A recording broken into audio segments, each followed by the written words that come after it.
Hi hello నమస్తే అండి. Welcome to my channel. ఇవాళ ఈ వీడియోలో మనం విష్ణు శర్మ కథలు, పంచతంత్రం కథల నుండి ఒక కథను చూద్దాము.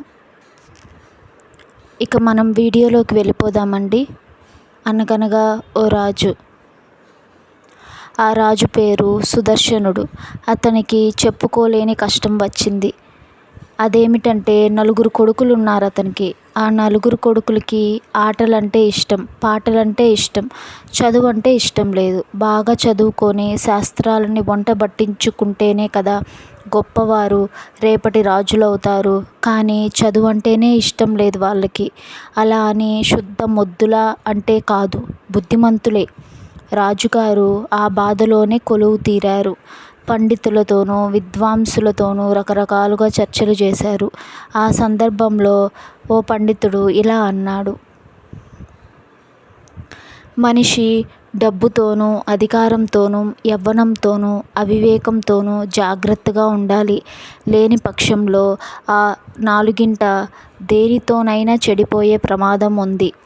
కలగలిపి 4 ఉన్నవారు ఇట్టే చెడిపోతారు. అందుకనే మనిషన్నవాడు బాగా చదువుకోవాలి.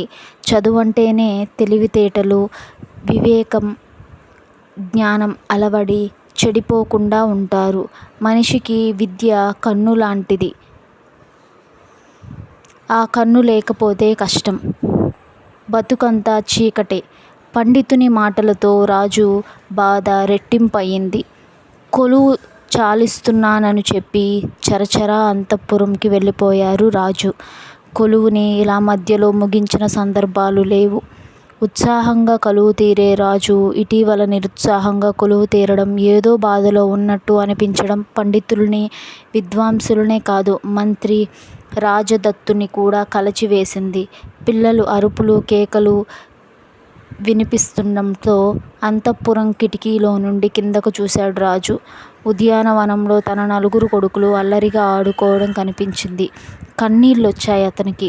ఎంచక్కా చదువుకున్నవారు పిల్లలు, కానీ వీళ్ళేం పిల్లలు? వీళ్ళ వల్ల తల్లిదండ్రుల పేరు ప్రఖ్యాతులు రావు సరికాదా? దుఃఖం ముంచుకొస్తోంది. తలుకు బెలుకు రాళ్ళు తట్టెడు ఉండడం కన్నా ఒక రత్నం చాలంటారు. అలాగే కౌరవ సంతానంలా 100 మంది మూర్ఖులు కొడుకులుగా ఉంటే కంటే ఒక్కడంటే ఒక్కడు గుణవంతుడు, ధర్మరాజు లాంటి వాడు ఉంటే చాలనుకున్నాడు రాజు. దేనికైనా ప్రాప్తం ఉండాలి. గుణవంతులు, విద్యావంతులు అయిన పిల్లలుండాలంటే గత జన్మలో ఎంతో పుణ్యం చేసుకొని ఉండాలన్నాడు. అంతలోనే కళ్ళు తుడుచుకొని దీర్ఘంగా ఆలోచించసాగాడు. కథలు ముగించాడు దమకుడు. సమాధానం కోసం సంజీవకుణ్ణి చూశాడు. బాధపడి లాభం లేదు. పరిష్కార మార్గాన్ని కనుక్కోవాలనుకున్నాడు. మంచి గురువుల దగ్గర చదివిస్తే పిల్లలెందుకు చదవరు? చదవమని వారనలేదే. చదివించడం లేదు కాబట్టే వారు ఆడుతున్నారు. తప్పు తనదే. గారాబం చేసి అప్పుడే పిల్లలకి చదువెందుకంటూ నిర్లక్ష్యం చేసి ఇప్పుడు బాధపడడంలో అర్థం లేదనుకున్నాడు. పిల్లలకు చదువు చెప్పించడం తల్లిదండ్రుల బాధ్యత. సరైన గురువు దగ్గర వారిని చదివించాలి. చదివించకపోవడం నేరం కూడా అనుకున్నాడు. పుట్టుకతోనే ఎవరు పండితులు కారు, విద్వాంసులు అంతకన్నా కారు. బాగా చదువుకొని పండితులవుతారు. తర్వాత విద్వాంసులుగా కీర్తి ప్రతిష్టలు ఆర్జిస్తారు. ప్రయత్నించాలి. ప్రయత్నిస్తేనే ఏదైనా ఫలిస్తుందనుకున్నాడు. ఊరికే దిగులు పడి ప్రయోజనం లేదు. అడవికి రాజైన సింహం వేటాడే ఆకలి తీర్చుకుంటుంది. రాజునని నోరు తెరిచి కూర్చుంటే పనిమాల ఏ జంతువు వచ్చి నోట్లో పడదనుకున్నాడు. పిల్లలకి త్వరలోనే మంచి గురువుని వెతకాలనుకున్నాడు. మర్నాడు కొలువు తీరాడు రాజు. ఉత్సాహంగా కనిపించాడు. అతనలా ఉత్సాహంగా కనిపించడంతో పండితులకి, విద్వాంసులకి సంతోషం అనిపించింది. అందరికీ నమస్కరించాడు రాజు. ఇలా అడిగాడు: ఆటలలో మునిగి తేలుతూ చదువన్నదే పట్టించుకోని నా పిల్లలకి, రేపటి తరం రాజులకి నీతి శాస్త్రాన్ని బోధించాలి. వారికి నన్ను మించేలా తీర్చిదిద్దాలి. అలా తీర్చిదిద్దే సమర్థత కలవారు మీలో ఉన్నారా? ఉన్నారని చెప్పేందుకు ఎవరికి ధైర్యం చాలలేదు. రాజు భయపడసాగాడు. అంతలో ఓ పండితుడు లేచి నిలుచున్నాడు. అతని పేరు విష్ణుశర్మ. రాకుమారులకు నీతి శాస్త్రాన్ని నేను బోధిస్తాను మహారాజా అతనన్నాడు. ఆనందంగా చూశాడు రాజు. కొంగకు మాటలు నేర్పడం కష్టం, కానీ చిలకకు మాటలు నేర్పడం కష్టం కాదు మహారాజా. రాజకుమారులు చిలకల వంటి వారు. అలాగే వజ్రాల గనిలో గాజు పెంకులుండవు. అంటే మీ రాజవంశంలో గుణహీనులు ఉండే అవకాశం లేదు. పొంగిపోయాడు రాజు.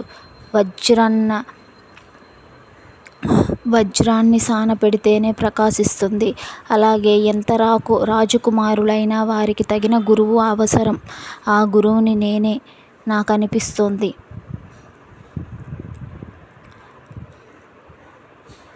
అన్యథా భావించక రాజకుమారులను నువ్వు 6 నెలల పాటు నాకు అప్పగిస్తే నేను వారిని మంచి మార్గంలో పెడతాను, విద్యాబుద్ధులు నేర్పుతాను అన్నాడు విష్ణుశర్మ. సింహాసనం మీద నుంచి లేచి నిల్చున్నాడు రాజు. గబగబా 4 అడుగుల్లో విష్ణుశర్మను సమీపించాడు. అతని చేతులందుకున్నాడు. ఇలా అన్నాడు, తిరుగులేదు. మీ వంటి పండితుల దగ్గర విద్య నేర్చుకుంటే నా కుమారులకు తిరుగులేదు. యోగ్యులవుతారు. పూలు కట్టిన దారానికి పూల సుగంధం అబ్బినట్లు సజ్జనునితో తిరిగిన సామాన్యుడు కూడా సజ్జనుడు అయినట్టుగా నా కొడుకులు మీ శిష్యరికంలో గొప్పవాళ్ళవుతారు. అనుమానం లేదు. ఈ క్షణం నుంచి రాకుమారుల్ని మీ చేతిలో ఉంచుతున్నాను. వారి కళ్ళు తెరిపించాల్సిన బాధ్యత మీదే. తప్పకుండా అన్నాడు విష్ణుశర్మ. ఓ మంచి ముహూర్తాన రాకుమారుల్ని వెంటబెట్టుకొని వెళ్ళాడు. వారిలో ఒకడిగా ఆడిపాడి తర్వాత వారితో ఇలా అన్నాడు విష్ణుశర్మ. ఆడాడి బాగా అలసిపోయాం కదా, ఇప్పుడు మనం కథలు చెప్పుకుందాం. మంచి కథలు, నీతి కథలు చెప్పుకుందాం. మిత్రలాభం, మిత్రభేదం, సంధి, విగ్రహం అంటూ రకరకాల కథలు చెప్పుకుందాం. మీకిష్టమేనా? ఇష్టమే అన్నారు రాజకుమారులు. విష్ణుశర్మ కథలు చెప్పడం ప్రారంభించాడు.